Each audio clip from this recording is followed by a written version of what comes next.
When you're reading decision letter denials for obstructive sleep apnea secondary to PTSD, this is usually the part that stings the most, so figured this is where I would go.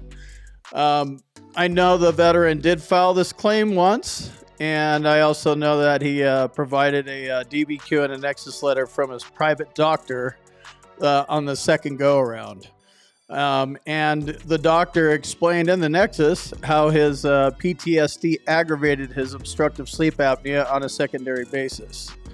As you can see up here at the top, and I don't know if I can, service connections for sleep apnea and then now claimed as secondary. That means he already filed it once, most likely a direct service connection, and second go around. So as secondary to the service-connected disability of post-traumatic stress disorder, personal trauma.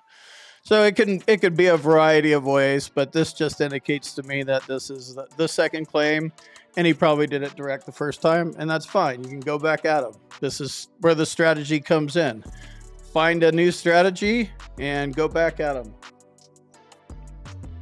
Service connection may be granted for a disease or injury which resulted from a service-connected disability or was aggravated thereby.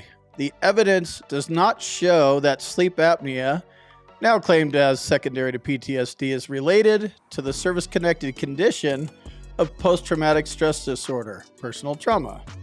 And they'll put this in there. Maybe he filed this as personal trauma back in the day. So sometimes they use the old language. That part is not that big of a deal. Plus, the PTSD is already service-connected. Nor is there any evidence of this disability during military service. Of course not. There was no evidence of PTSD during military service either, or obstructive sleep apnea. But, that's what they're going to say.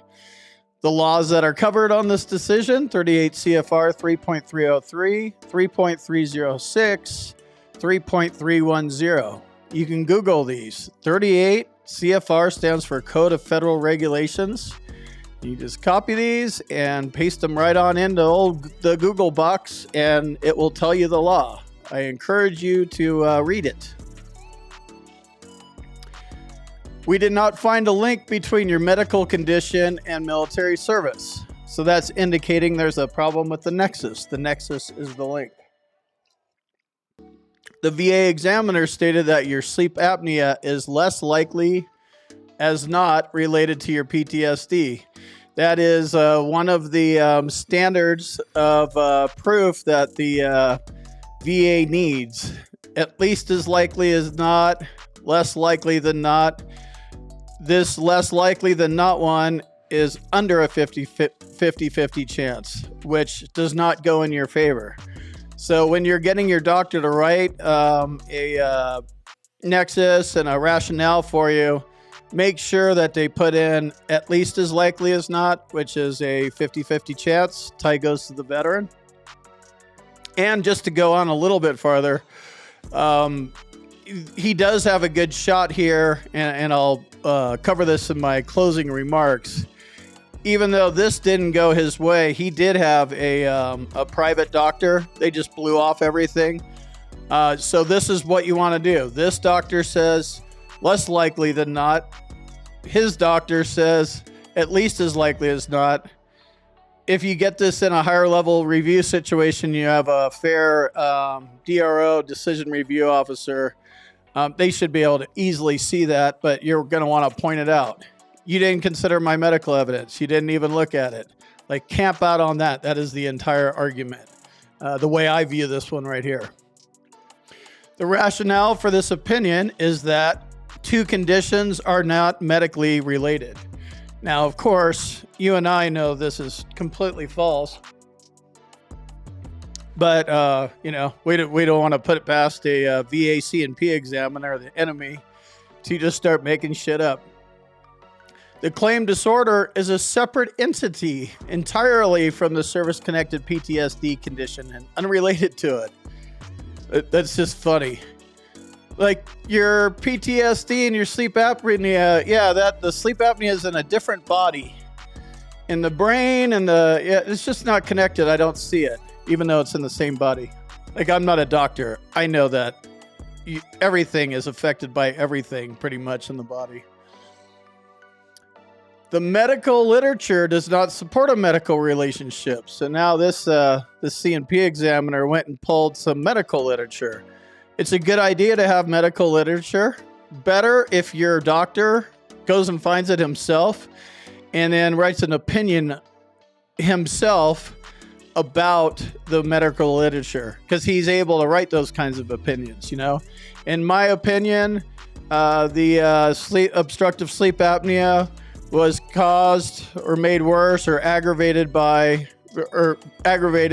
of his PTSD.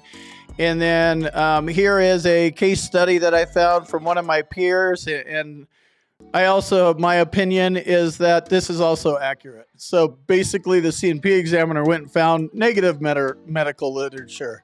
So again, there's always two sides to this coin. With the VA, it's usually about a 5-sided coin, and 4 of them are against you. So know that going in. So medical literature shows that there is an increased risk of those with PTSD to have sleep apnea, but not that PTSD can cause sleep apnea. That's an important sentence right there, I think. People often confuse increased risk with caused. Just because you have increased risk doesn't mean that it was caused. So that alone is not your argument in your higher level review, in my view. But go ask a doctor, because I'm not one of them.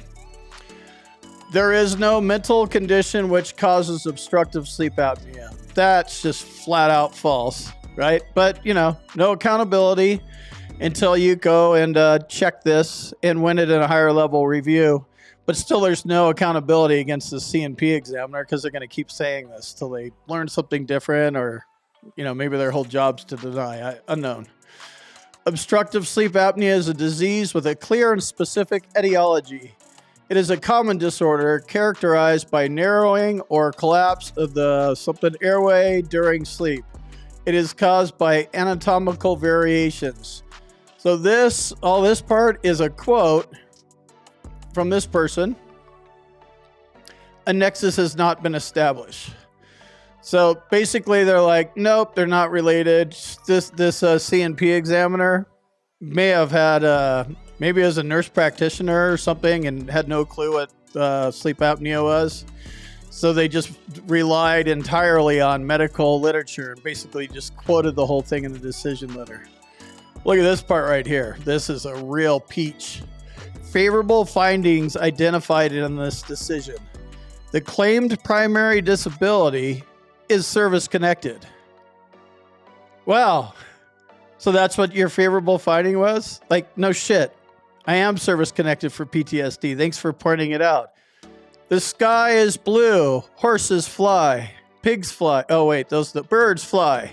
You know what I mean? You are service-connected for PTSD. So these favorable findings, take these with a grain of salt, because this is a good, smart-ass way that they do this kind of stuff. Pointing out obvious facts. This C&P examiner is a clown.